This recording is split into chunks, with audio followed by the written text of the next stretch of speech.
has led to a remarkable turnaround that's become the talk of the brand. Let's take a look at this team's game-changing strategy. In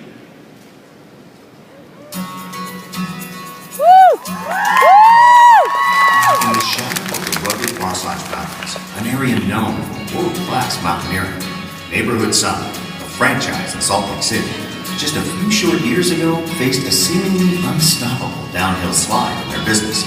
Against all odds, the group turned an uphill battle into a tale of resolve and accomplishment.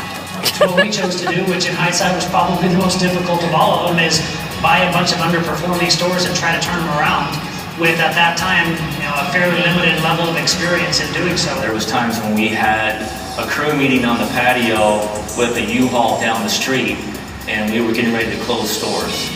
To stop the downward spiral, the group strategically planned to thrive by honing on their finances, operations, and marketing. The biggest thing was getting food safety in line first and foremost. And I think that's really what it comes down to is consistency. You look at the cost, where are the costs, why are they out of line on the cost? The main thing is to be patient with it. Faced with the task of establishing the Sonic brand in relatively new markets, the group crafted a blend of community outreach, daily specials, and balloons. Yes, balloons. We had these very professional women out in the community pushing our business. And then we blanket the stores with balloons. We don't want to sit back and wait for the sales to come.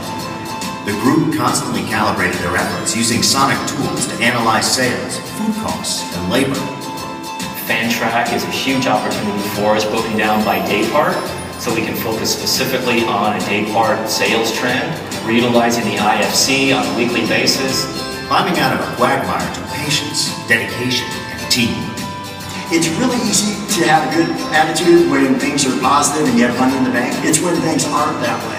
And if you're able to work through that, then that's when you have a strong team. And that's what we have. They work very hard and they lead by example. They're always reaching for something more and better. They get in there and they work with us and they work alongside of us to make sure things happen the way that we want to be successful. While teamwork created plenty of momentum, the group has no intention of letting up. We're always focused on what we haven't done yet. I think that was what keeps us having the momentum that we've had. Right now we're going on about 22 months straight of comp sales growth, and we hope by the time we're all sitting together at convention that it's 24 or 25 months. Has Neighborhood Sonic reached the pinnacle of success? Hardly. They have a long-term vision, and we predict we'll see plenty of mountain highs from this group. Our vision 10 years from now is to be double the size that we are now, which what Rob alluded to was measured growth, one store at a time, maybe 2 stores a year, making sure that we're staffing properly. We have the back office ready for that. We have the supervisors that are ready for that. We have the bench strength that's ready for that. And our performance over the last 2 years has helped us get to that point.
The seats are a lot better up here than they were out there.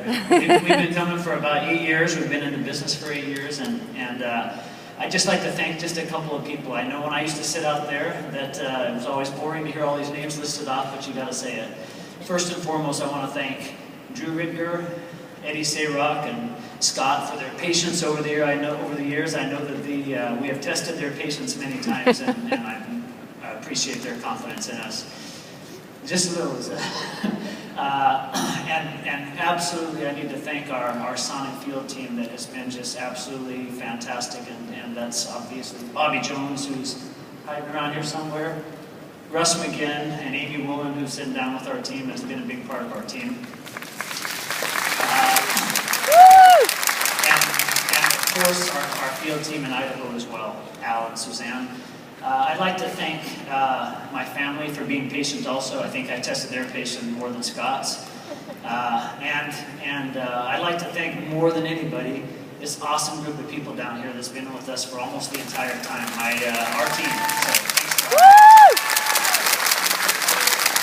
I'd like to say this one more thing. Our aunt and my good friend and our office manager for 8 years actually passed away just a few days ago, and she was also a big part of this. So we want to dedicate this award to our aunt Kathy.